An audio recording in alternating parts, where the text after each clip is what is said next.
Donald Trump को लेकर हाल ही में एक ऐसा दावा किया गया है जो पूरी दुनिया में सुर्खियां बटोर रहा है। अगर ये दावा सही है तो अमेरिका का राष्ट्रपति इस समय रूस का जासूस है।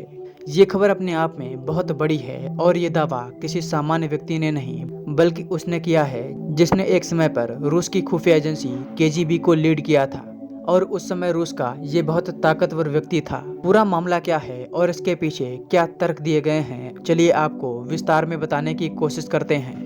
हाल ही में अलनूर मुसायेव, जो एक समय पर रूस की खुफिया एजेंसी केजीबी के चीफ थे, सोवियत यूनियन के टूटने के बाद ये कजाकिस्तान की खुफिया एजेंसी के भी प्रमुख रह चुके हैं। उन्होंने कहा है कि डोनाल्ड ट्रंप पुतिन के एक स्पाई हैं। इस बयान को सुनकर पूरे अमेरिका में लोग डोनाल्ड ट्रंप के इतिहास को जानने की कोशिश कर रहे हैं। वहीं यूरोप में तो इस बयान को काफी गहराई से डिस्कस किया जा रहा है। जिस व्यक्ति ने ये दावा किया है उसने कई तर्क भी दिए हैं। अलनूर मुसायेव ने कहा है कि डोनाल्ड ट्रंप 1980 से 1990 के बीच केजीबी में शामिल हुए थे। उस समय डोनाल्ड ट्रंप की उम्र 40 साल थी।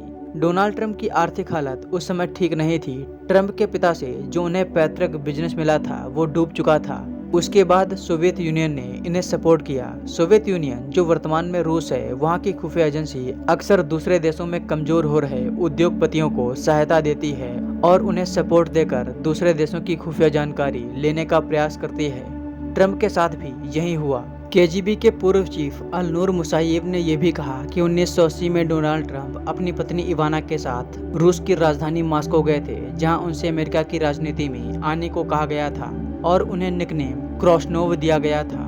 केजीबी के पूर्व चीफ ने बताया कि डोनाल्ड ट्रंप की पूरी फाइल इस समय पुतिन के पास है, जिसमें उनके केजीबी एजेंट बनने का पूरा जिक्र है।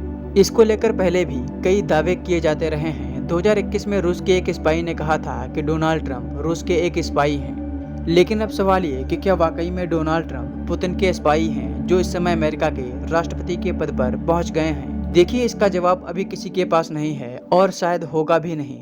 लेकिन जिस तरह से डोनाल्ड ट्रंप पुतिन के प्रति नरमी दिखाते हैं उससे शक जरूर होता है। यूक्रेन के साथ अमेरिका में क्या हुआ ये तो आप सभी ने देखा। डोनाल्ड ट्रंप ने जेलेंस्की को तानाशाह कहा था, लेकिन जब उनसे पूछा गया कि क्या वो पुतिन को तानाशाह कहेंगे तो उन्होंने ये कहकर इनकार कर दिया कि वो ऐसे शब्दों का इस्तेमाल नहीं करते। इसके अलावा कई मौकों पर डोनाल्ड ट्रंप ने पुतिन से नजदीकियां बढ़ाने की कोशिश की हैं। आप वर्तमान में भी देख सकते हैं कि कैसे डोनाल्ड ट्रंप रूस और यूक्रेन युद्ध को पुतिन की शर्त मानते हुए रुकवाना चाहते हैं। इसके लिए वो नाटो से भी निकलने को तैयार हैं। डोनाल्ड ट्रंप इस समय कई ऐसे फैसले ले रहे हैं जिससे डायरेक्ट रूस को फायदा पहुंच रहा है। दोस्तों, आप लोग इस मामले पर क्या सोचते हैं हमें कमेंट बॉक्स में जरूर बताएं। वीडियो पसंद आई हो तो इसे अपने दोस्तों के साथ शेयर करना ना भूलें और अगर चैनल पर नए हैं तो हमें सब्सक्राइब जरूर करें।